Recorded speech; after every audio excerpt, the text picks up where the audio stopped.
నమస్తే అండి. ఇంతకుముందు వీడియోలో గార్డెన్లో కొన్ని రకాల విత్తనాలు అయితే పెట్టుకున్నాం కదా. వీడియో లెంత్ ఎక్కువైపోతుందని చెప్పి నేను కొన్ని విత్తనాలు పెట్టడం వరకే చూపించాను అనమాట. ఈరోజు వీడియో ఏంటంటే ఇంకొన్ని విత్తనాలు పెడుతున్నాము, ఇంకొన్ని రకాలు. వీటిలో ఫస్ట్ చిలకడ దుంపకి సంబంధించిన కొమ్మలు పెడుతున్నానండి. లాస్ట్ టైం నేను ఒక 4 days క్రితం చిలకడ దుంపని హార్వెస్ట్ చేశాను కదా. చిలకడ దుంపల్ని మనం కొమ్మల ద్వారా పెంచుకోవచ్చు, దుంపల ద్వారా కూడా పెంచుకోవచ్చు అనమాట. ఇలా కొమ్మలు కట్ చేసి ఒక పక్కన పెట్టేశాను. వెంటనే పెట్టడానికి కంటైనర్స్ అవి ఖాళీ లేవని చెప్పి ఇవ్వండి. ఫర్ ఎగ్జాంపుల్ నేను ఆల్రెడీ ఈ కొమ్మలన్నీ కూడా కలెక్ట్ చేసి పెట్టాను. ఇంతకుముందే కట్ చేశాను అనమాట. ఎలా చేశానంటే ఇవి కొమ్మలు కదా, ఈ ఆకులు కట్ చేసేయండి. పైన కింద ఈ చిగురులన్నీ కూడా కట్ చేసేసి ఇక్కడ ప్రతి కనుపు దగ్గర కూడా వేర్లు అనేవి ఫామ్ అవుతాయి అన్నమాట. ఇంత చిన్న కొమ్మ ఉన్నా కూడా మనం దుంపల్ని చక్కగా పెంచుకోవచ్చు. ఈ కొమ్మని మనం కావాలంటే ఇంకా చిన్న చిన్న ముక్కలుగా కనుపుకి కూడా పెట్టుకోవచ్చు అనమాట, మనీ ప్లాంట్ లాగా. ఇలా నేను హాఫ్కి కట్ చేస్తాను క్రాస్గా. వీటిని 2 మొక్కల కింద పెట్టుకోవచ్చు అనమాట. అలా కలెక్ట్ చేసి పెట్టుకున్న కొమ్మలండి. ఆల్రెడీ ఇంతకుముందు నేను 2 కంటైనర్స్లో పెట్టాను. ఒకసారి చూపించండి. అదిగోండి, ఈసారి కొంచెం ఎక్కువ కంటైనర్స్లో పెడదామని చెప్పండి, ఇష్టంగా తింటున్నారు. అందుకని చెప్పి 2 కంటైనర్స్లో పెట్టాను. ఇది మీకు చూపిద్దామని చెప్పి ఇక్కడ కలెక్ట్ చేసి పెట్టాను అనమాట. ఈ కొమ్మలన్నీ కూడా యాక్చువల్గా చెప్పాలంటే ఈ కొమ్మల్ని కూడా మనం ఇంకొక 2 కంటైనర్స్ వరకు సరిపెట్టి పెట్టుకోవచ్చు.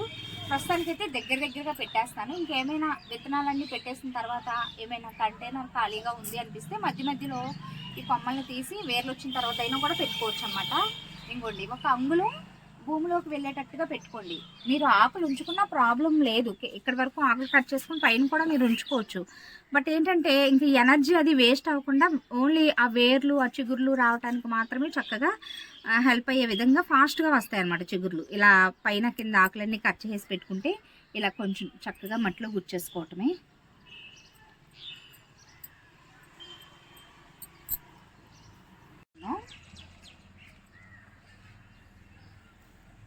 దగ్గరగా సంవత్సరంన్నర పైనుంచే కంటిన్యూస్గా సీజన్తో సంబంధం లేకుండా చిలకడ దుంపలను అయితే పెంచుతున్నానండి. ప్రతి 2 నెలలకి హార్వెస్ట్కి వచ్చేస్తాయి అన్నమాట. ఇప్పుడు ఇలా పెడుతున్నాను కదా, అసలు ఇంకా ఎరువులు వేయకపోయినా ఒక 15 రోజులు 20 రోజులు తర్వాత ఒక గుప్పెడు పశువుల ఎరువు వేసుకుంటే చాలు, మళ్ళీ 2 నెలలకి హార్వెస్ట్కి రెడీ అయిపోతాయి అన్నమాట. ఈ మట్టిలో ఉండే బలమే సరిపోతుంది. ఒకవేళ ఎప్పుడన్నా పెస్ట్ల విషయానికి వస్తే గొంగళి పురుగులు అవే కొంచెం అటాక్ చేస్తున్నాయి తప్ప పెద్దగా పెస్ట్లు కూడా లేవండి. ఇలా దగ్గరగా పెట్టేసుకోండి. కొంచెం వేసవికాలం స్టార్ట్ అయిపోతుంది కాబట్టి పొద్దున్నే సాయంత్రం 2 పూట్ల కూడా మొక్కలన్నింటికి వాటర్ చేసుకోవాలి. మొక్కల రకాన్ని బట్టి మనం వాటర్ ఇవ్వాలండి. టమాటో మొక్కలు ఉన్నాయనుకోండి, చాలా సెన్సిటివ్గా ఉంటాయి కాబట్టి కొంచెం తేమ ఉండేటట్టుగా మట్టిలో లైట్గా వాటర్ స్ప్రింకిల్ చేసుకుంటే చాలన్నమాట. కొన్ని మొక్కలకేమో కొంచెం మనం కాపు తీసుకునే మొక్కలకి వాటర్ ఎక్కువగా అవసరం అవుతాయి, వేరేది ఫామ్ అయిపోయి ఉంటాయి కాబట్టి. అలా రకాన్ని బట్టి మనం చక్కగా వాటర్ చేసుకుని కొంచెం ఓపిక శ్రద్ధ ఆ టైం పెడితే చాలా సింపుల్గా మన ఫ్యామిలీకి సరిపడా అన్ని రకాల కూరగాయలని కూడా మనం టెర్రస్ గార్డెన్లో ఈజీగా పండించుకుని చక్కగా మన పిల్లలకు వండి పెట్టొచ్చండి. చాలా హ్యాపీగా అండ్ సాటిస్ఫాక్షన్గా కూడా అనిపిస్తుంది. యాక్చువల్గా ఇన్ని అవసరం లేదు, చెప్పాను కదా ఇందాక. ఇంకొక కంటైనర్లోకి తర్వాత చేద్దాం. ప్రస్తుతానికి కొమ్మలు అవి ఎండిపోకుండా ఇప్పటికే 2 days అయిపోయింది. అయినా ఏం కాదండి, చాలా పచ్చిగా ఉన్నాయన్నమాట. ఎంత మొండి మొక్కలంటే మీరు చూదురు. కానీ వీటికి నేను చిగుర్లు వచ్చిన తర్వాత ఒక 1 weekలో నేను మళ్ళీ మీకు ఈ అప్డేట్ని ఇస్తాను, ఎలా వచ్చాయి ఏంటి అని చూదురు కానీ అనమాట. ఇలా పెట్టుకున్న తర్వాత ఫుల్గా వాటర్ చేసేసుకోవాలి. ముందు కంటైనర్లో పెట్టి వాటర్ చేశాను.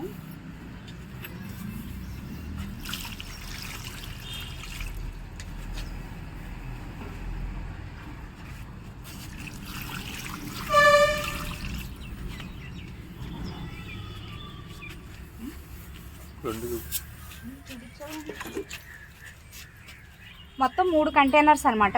ఇదొకటి అండి. ఈసారి ఇంకొంచెం ఎక్కువ చిలకడ దుంపలు రావటం కోసం ఈసారి ఏంటంటే మనం ఏదైనా ఒక వెజిటేబుల్ని కంటిన్యూస్గా పండించుకునేటప్పుడు వాటిలో ఉండే టెక్నిక్స్, ఈజీ మెథడ్స్ అనేవి మనకి తెలుస్తాయి అనమాట. ఈ చిలకడ దుంపలు ఏంటంటే 2 నెలల్లో హార్వెస్ట్ వస్తాయి కదా.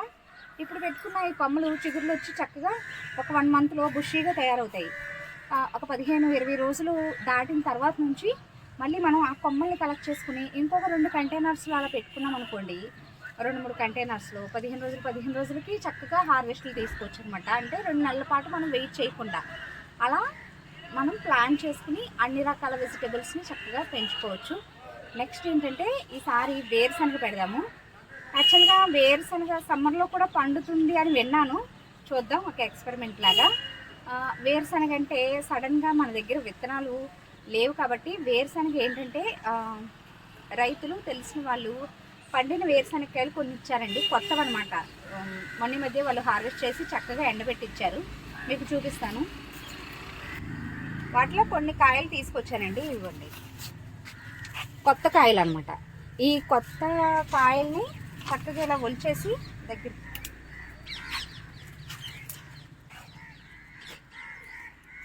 కొత్త కాయల్ని ఇలా ఒలిచేసుకుని చక్కగా చూసారా గింజలు ఎలా ఉన్నాయో నీట్గా చక్కగా విత్తనాలు పెట్టేసుకోవచ్చండి. ఇవి కూడా చాలా బాగా స్ప్రౌట్ అవుతాయి. లాస్ట్ టైం కూడా నేను వేరుశనగని పండించాను, అయితే కరెక్ట్ టైంలో హార్వెస్ట్ చేయలేదన్నమాట. కొంచెం ముందుగానే హార్వెస్ట్ చేశాను ఒక సీజన్లో, ఇంకొకసారి ఏంటంటే లేట్ చేసేసాను అనమాట. కొంచెం ఇలా డల్గా ఉండే విత్తనాలు వదిలిపెట్టి ఇలా ఎంత మట్టికి సరిపోతాయండి, మీరు చూద్దరు. కానీ కొంచెం లావుగా చక్కగా నాణ్యంగా ఉండే విత్తనాలని మనం పెట్టుకోవచ్చు. ఈసారి ఏంటంటే పెద్ద సైజ్ కంటైనర్లో పెడదాము, అంటే 100 రూపీస్ బ్లాక్ టబ్లో పెడదాం. ఇవన్నీ కూడా ఎక్కువే అయిపోతాయి, బట్ పెడదాం. దీనికోసం మట్టిని ఆల్రెడీ కలిపి పెట్టేసుకున్నాం కదా, ఇంకా కొంత మట్టి అయితే ఇంకా పాత కంటైనర్స్లో తీసి ఇక్కడ పోసామండి. ఈ ఒక్క మట్టి కుట్ట మాత్రం మిగిలింది, దీనిలోకి ఎరువు సరిపోలేదని చెప్పి ఆపాము.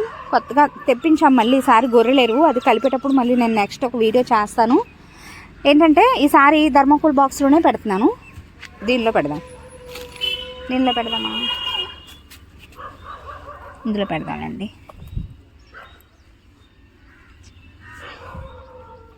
ఏంటంటే చక్కగా దగ్గరగా వేరుశనగ తోటలు కూడా బాగా వేస్తారండి మా సైడు. ఈసారి అటు తోటలోకి అలా వెళ్ళినప్పుడు చూపిస్తాను మీకు.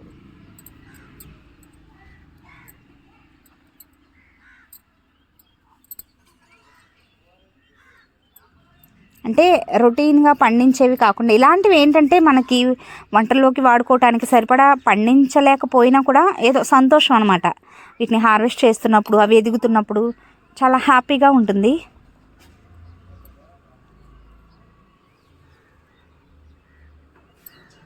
ఇదొక వెరైటీ కోసమేనండి.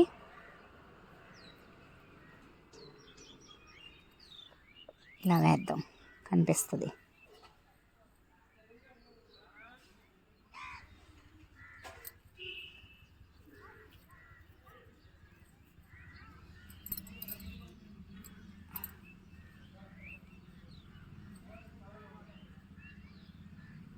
జర్మినేషన్ రేట్ బాగుంటుందండి, మీరు చూద్దరు. కానీ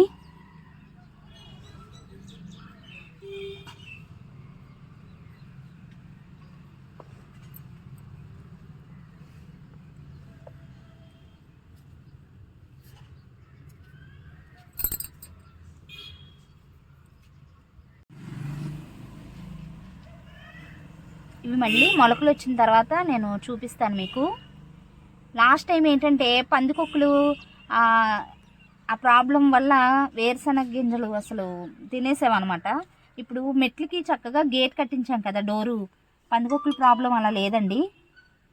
సో మనం పెట్టిన విత్తనాలకైతే డోకా లేదు, కానీ కోతులు అలవాటైనాయి మళ్ళీ. అవంటే అస్తమానం రావట్లేదు, 2 రోజులు ఒకసారి అలా వస్తున్నాయి, 2 రోజులకి.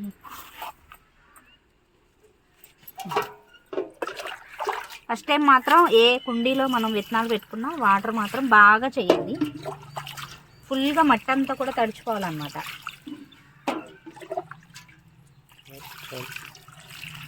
తర్వాత నుంచి మనం కొంచెంగా వాటర్ చేసుకుంటే సరిపోతుంది. నెక్స్ట్ కుండీలో రాడిష్ పెట్టుకుందాం. లాస్ట్ టైం 2 సార్లు నుంచి కూడా రాడిష్ని చాలా, అంటే లాస్ట్ 2 సార్లు నుంచి కూడా రాడిష్ నార్లు పోసి తర్వాత ట్రాన్స్ప్లాంట్ చేసుకుంటున్నాము. ఈసారి మాత్రం డైరెక్ట్గా పెట్టేద్దామండి. దీనికి ట్రాన్స్ప్లాంట్ అవసరం లేదు. కూర్చుందాం, కాళ్ళు నొప్పి వస్తుంది.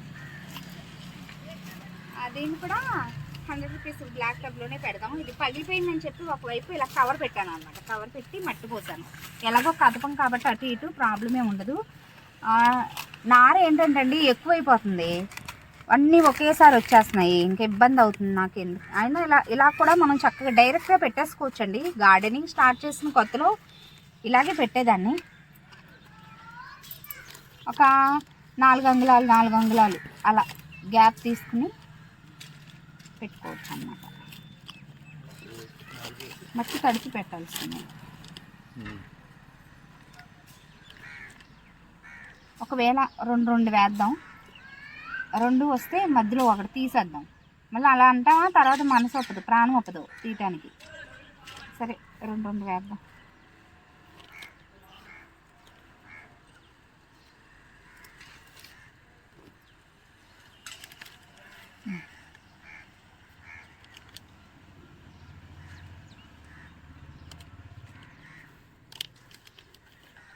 ఎక్కువైపోయింది.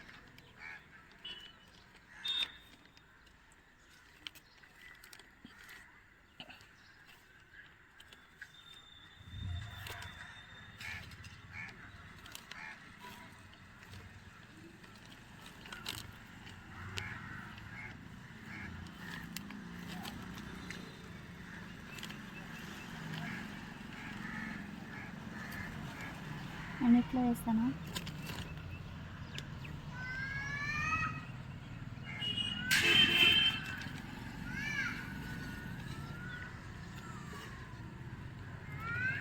చాలండి, ఇలా కవర్ చేసేసుకుని వాటర్ చేసుకోవటమే. వీటిని ఇంకా ట్రాన్స్ప్లాంట్ చేసుకునే పని లేదనమాట. యాక్చువల్గా క్యారెట్ని పండించినప్పుడు కూడా నేను నారు వేసి తర్వాత ట్రాన్స్ప్లాంట్ చేశానండి. అది నేను చేసిన మిస్టేకే. ఇలా డైరెక్ట్గా పెట్టేసుకుంటేనే క్యారెట్ బాగా వస్తుందంట. నెక్స్ట్ సీజన్లో అలా చేద్దాం. ఇంకేసారికి విత్తనాలు లేవు, ఇది సీజన్ కాదు అనుకుంటున్నాను. సీజను మళ్ళీ ఎండలు వచ్చేస్తాయి కదా, సో నెక్స్ట్ సీజన్లో చూద్దాం. సరిపోతాయిలేండి, రేపు మళ్ళీ చేద్దాం. ఇంకా ఆకుకూర విత్తనాలు ఇవన్నీ కూడా పోసుకోనండి. నెక్స్ట్ వీడియోస్లో ఆ అప్డేట్ని ఇస్తాను. ఇదండి ఈరోజు వీడియో. చీకటి పడిపోయింది కాబట్టి ఇంకా వీడియో క్లారిటీ అది రాదు. సో రేపు చేసే పనులని నేను నెక్స్ట్ వీడియోస్లో అప్లోడ్ చేస్తాను. వీడియో ఎలా అనిపించిందో కామెంట్ సెక్షన్లో తప్పకుండా తెలియచేయండి. వీడియో నచ్చితే లైక్ ఇచ్చి ఛానల్ని సబ్స్క్రైబ్ చేసుకోండి. Thanks for watching.